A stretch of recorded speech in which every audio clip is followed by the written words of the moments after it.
नमस्ते and welcome. I am Vinod Gupta from network solutions. मैं business owners को एडवाइस करता हूं on the subject risk management, जो कि पर्सनल फाइनेंस का एक सब्जेक्ट है। और एक बिजनेस ओनर जो होते हैं उसके पास काफ़ी टैलेंट होता है, इंटेलेक्ट होता है, और एक एक्सपीरियंस से और काफ़ी मेहनत से वो अपनी कंपनी को एक ब्रांड बनाते हैं।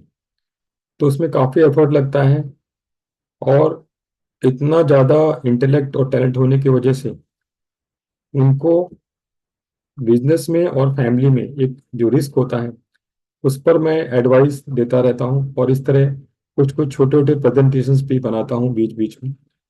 तो आज का जो प्रेजेंटेशंस है वो है क्रिएटर्स इकोनॉमिक वैल्यू, मतलब economic value of A business owner, और उससे एसोसिएटेड जो रिस्क है उसको हम देख लेते हैं एक्चुअली आज के सेशन में। बहुत ही शॉर्ट सेशन है, हम आराम से इस चीज़ को थोड़ा सा समझ जाएंगे। तो I will share my presentation. तो जो सब्जेक्ट है वो है economic value of business owner. अभी इस चीज को समझने के लिए हमें कोई केस स्टडी तो लेना ही पड़ेगा। तो हम केस स्टडी ऐसे ही एक एग्जाम्पल इलस्ट्रेशन ले लेते हैं कि कोई एक्चुअल फिगर जैसे इलस्ट्रेशन है बताने के लिए। Case of mister Gupta, is a business owner, और हम आगे देखते हैं।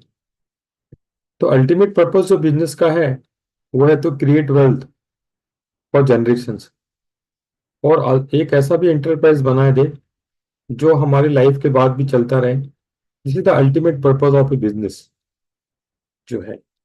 और इसमें हम देखें तो स्टेजेस ऑफ बिजनेस में अगर देखें तो जो है there are many stages in business. पहला है सीड स्टेज, दूसरा startup stage, third is growth stage, and fourth is maturity stage. और जो भी एक फर्स्ट जनरेशन एंटरप्रेन्योर होते हैं इनको इसको मैच्योरिटी स्टेज में पूरा पहुंचने के लिए 10 15 20 25 साल तक लग जाते हैं कई बार। तो ये काफी संघर्ष और स्ट्रगल से बड़ा फेस रहता है किसी भी बिजनेस ओनर्स के लिए। अभी हम देखते हैं कि हम जब क्रिएटर इकोनॉमिक वैल्यू की बात कर रहे हैं तो अगर हम एग्जांपल लें कि समझो किसी ने 25 साल में बिजनेस स्टार्ट किया और आज 45 एज है। जस्ट फॉर एग्जांपल उन्होंने 20 करोड़ का एक वर्थ क्रिएट किया, एग्जांपल है ये। और आने वाले अगर वो 15 साल और काम करेंगे तो समझो 50 करोड़ का एक नेटवर्थ और बनाएंगे। तो ये एग्जांपल है उसमें। जैसे हम देखें तो जब भी कोई बिजनेस प्रॉफिट होता है तो मैक्सिमम अमाउंट जो है बिजनेस में रीइन्वेस्ट करता है बिजनेस ओनर्स, और वो करना भी चाहिए, क्योंकि जो भी रिटर्न्स वहां से वो कमा पाएंगे वो बाकी एसेट्स में उनको नहीं मिल पाएंगे। तो यहाँ पर देखें तो मैक्सिमम जो है एसेट्स जो है वो रीइन्वेस्ट हो जाता है बिजनेस में जो उन्होंने मेहनत से बनाया हुआ है। अभी जो मैं क्रिएटर इकोनॉमिक वैल्यू की बात कर रहा था, जैसे कि देखें कि उन्होंने समझो 25 साल में स्टार्ट किया, 45 ईयर्स तक उन्होंने 20 करोड़ का नेटवर्क बनाया, और आने वाले और 15 साल अगर काम करेंगे तो 50 करोड़ सपोज अर्न करते हैं। तो total economic value mister Gupta का हो गया 70 करोड़। 70 करोड़ का इनका इकोनॉमिक वैल्यू हो गया। अभी हम इससे रिलेटेड रिस्क को देखते हैं कि मिस्टर गुप्ता ने 20 करोड़ रुपए एज 45 तक एसेट क्रिएट किए या नेटवर्क बनाया विद बिजनेस, और नेक्स्ट 20 ईयर्स में वो समझो अपने टैलेंट से और इंटेलेक्ट से इस बिजनेस को 50 करोड़ का नेटवर्क और बना सकते हैं, लेकिन अपने बिकॉज ऑफ हिज टैलेंट।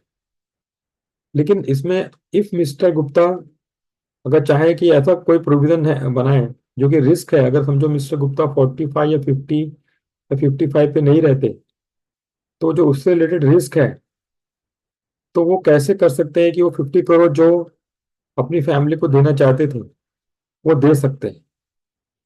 तो इसके लिए मैं 15 से 20 मिनट का, बिकॉज ये जो नेटवर्क उनको आगे बनाना है वो फैमिली का राइट है, बिकॉज फैमिली ने भी काफी सेक्रीफाइस किया होता है उनको इतनी मेहनत इतने संघर्ष में साथ देने के लिए। तो वो जो नेक्स्ट 50 करोड़ का जो वाइड है जो क्रिएट हो सकता है because of mister Gupta not being there, so वो कैसे पूरा हो सकता है।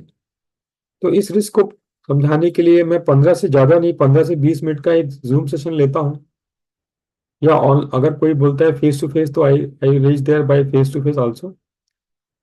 और उसके बाद हम प्रॉपर तरीके से एक इस इकोनॉमिक वैल्यू को समझ सकते हैं, और इससे रिलेटेड जो रिस्क हैं उसको कैसे पूरा कर सकते हैं। तो thank you for so much for seeing this presentation. I will request you for a one to one zoom online session on this subject, और face to face session to understand. इसको अच्छे से समझना बहुत जरूरी है किसी बिजनेस ओनर्स को।